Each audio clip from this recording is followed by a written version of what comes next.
बच्चों के लिए नैतिक कहानियां Panchatantra moral stories for kids Hindi cartoon. परी बनी चुड़ैल। पोस्टेड बाय महा cartoon TV on 20th January 2020। बादलों के बीचों बीच एक परीलोक था। वहां कई परियां एक साथ रहती थीं। सभी परियां बहुत ही खूबसूरत थीं। उनमें से एक परी थी जिसका नाम करिश्मा था। करिश्मा बाकी परियों से थोड़ी अलग थी। वो खूबसूरत तो थी ही, पर उसकी आंखें दूसरी परियों से बिल्कुल अलग और सुंदर थी। उसकी आंखें बड़ी बड़ी और बिल्ली की तरह भूरी थी। अपनी इसी बात पर करिश्मा को काफी घमंड था। आए दिन करिश्मा परीलोक में किसी न किसी से झगड़ ही लेती थी। उसकी इस हरकत से परियों की रानी उससे मिलने आई। रानी ने उसे सबसे अकड़ कर बात करने से मना किया, जिस पर करिश्मा ने कहा, वो लोग मेरी खूबसूरती से जलते हैं, इसलिए आपके पास मेरी शिकायत करने आ जाते हैं। उन्हें ये बात बिल्कुल भी हजम नहीं हो रही कि मैं उन सबसे से इतनी खूबसूरत कैसे हो सकती हूँ। रानी ने करिश्मा को अपनी अकड़ को ठीक करने के लिए समझाया और उसे बात समझाकर वहां से चली गई, लेकिन करिश्मा पर रानी की बात का बिल्कुल भी असर नहीं हुआ और वो अपने काम में लग गई। कुछ दिनों बाद रानी का जन्मदिन आया। पूरा परीलोक दुल्हन की तरह सजा दिया गया। सारे ऋषि मुनियों और देवताओं को रानी के जन्मदिन समारोह पर आमंत्रित कर दिया गया। सभी ऋषि मुनि भोजन ग्रहण करने के लिए बैठ गए। भोजन करते करते एक ऋषि को प्यास लगी और उन्होंने करिश्मा की तरफ इशारा किया और पानी लाने का आग्रह किया। ऋषि की बात सुनकर करिश्मा को बहुत ही गुस्सा आया और उसने सबके सामने चिल्लाकर ऋषि को कहा कि क्या मैं तुम नौकरानी दिखती हूँ। करिश्मा की बात सुन ऋषि इसे अपना अपमान समझ बैठे और भोजन पर बैठे सभी ऋषियों को उठने का इशारा किया और बोले, कन्या, तुमने हम सब ऋषियों का अपमान किया है। तुम्हें अपनी सुंदरता पर बड़ा घमंड है ना।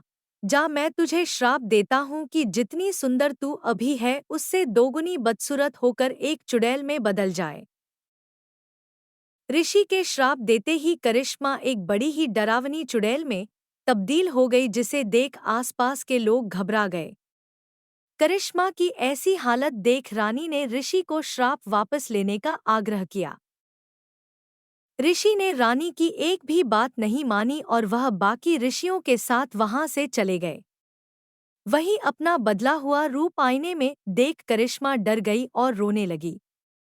करिश्मा को रोता हुआ देख रानी ने बोला, रानी, मैंने तुम्हें समझाया था कि तुम अपनी खूबसूरती पर इतना भी घमंड मत करो, नहीं तो एक दिन तुम्हें इसका हर्जाना भुगतना पड़ेगा। देखो अब तुम्हारा हाल कितना बुरा हो गया है। रानी की बात सुनकर करिश्मा को अपनी गलती का एहसास हुआ और उसने रानी से वादा किया कि वो अब ऐसा कुछ नहीं करेगी, बस उसे पहले जैसा बना दो। करिश्मा की बात सुनकर रानी ने कहा कि उसके पास भी इस श्राप का तोड़ नहीं है। इतने में चुड़ैल लोक में ये बात सबको पता चल गई कि कोई परी चुड़ैल बन गई है, तो वो सब करिश्मा को लेने के लिए वहां आ गए। चुड़ैल कहती है, क्या बात है, एक परी बनी चुड़ैल। हाँ हाँ हाँ, हमें क्या, अब तुम हमारी बिरादरी में शामिल हो चुकी हो, अब तुम्हें हमारे साथ चलना ही पड़ेगा। ये सुन करिश्मा बहुत ही घबरा जाती है और जाने के लिए मना कर देती है। तभी रानी ने करिश्मा को कहा कि तुम्हें जाना ही पड़ेगा। ये उसूल है परीलोक और चुड़ैलोक का, तुम मना नहीं कर सकती। पर मैं पूरी कोशिश करूंगी कि तुम्हें वहां से जल्द निकाल लिया जाए। ना चाहते हुए भी करिश्मा को चुड़ैलों के साथ जाना ही पड़ा। जब वो चुड़ैल लोक पहुंची तो वहां का नजारा देखकर डर गई। वहां काफी गदंगी थी और हर जगह जानवरों के मांस के टुकड़े पड़े थे। ये देख वो रोने लगती है, जिस पर चुड़ैल उसे चुप रहने के लिए बोलती है और ये भी कहा कि अब वो कभी भी परीलोक नहीं पहुंच पाएगी। ये सुन करिश्मा डर गई और पूरी रात बस रोती ही रही। अगली रात होते ही सारी चुड़ैलें अपने अपने शिकार को तलाशने निकल गई और उन्होंने करिश्मा को भी आने के लिए बोला, लेकिन करिश्मा ने उनके साथ जाने से साफ मना कर दिया। ये सुनकर चुड़ैल को बहुत ही गुस्सा आया और उसने करिश्मा को उसकी जिंदगी खराब करने की धमकी दी। ये सुन करिश्मा को उनके साथ जाना ही पड़ा।